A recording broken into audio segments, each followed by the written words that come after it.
خیرپور جامع والی سے عادل نواز کے مطابق گورنمنٹ گرلز ہائی اسکول میں سالانہ رزلٹ کی تقریب منعقد کی گئی، جس میں مہمان خصوصی الحاج تجمل حسین قادری پنور صدر مرکزی انجمن تاجران تھے۔ تقریب کا آغاز تلاوت کلام پاک سے ہوا۔ نعت رسول مقبول کے بعد ہیڈ مسٹریس محترمہ شبانہ نے بچوں اور ٹیچرز کے ہمراہ معزز مہمانوں کو ویلکم کیا اور پھولوں کا گلدستہ پیش کیا۔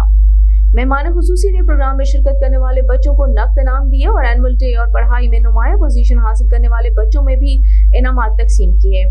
اس کے بعد ہیڈ مسٹریس میڈم شبانہ ناز نے اپنے خیالات کا اظہار کیا اور ادارہ کے مسائل بتائے، جس میں فرنیچر کی کمی اور پانی کی کمی کے بارے میں آگاہ کیا۔ بعد ازاں الحاج میاں تجمل حسین قادری پنور نے ان کے مسائل کے حل کے لیے یقین دہانی کرائی کہ ادارہ حاضر کے مسائل کو بہت جلد اپنے لیڈر میاں ریاض حسین پیرزادہ، وفاقی وزیر ہاؤسنگ اینڈ ورک، صوبائی وزیر آبپاشی میاں کاظم علی پیرزادہ کے سامنے گوش گزار کرنے اور جلد مسائل حل کرائے جانے کا عندیہ دیا۔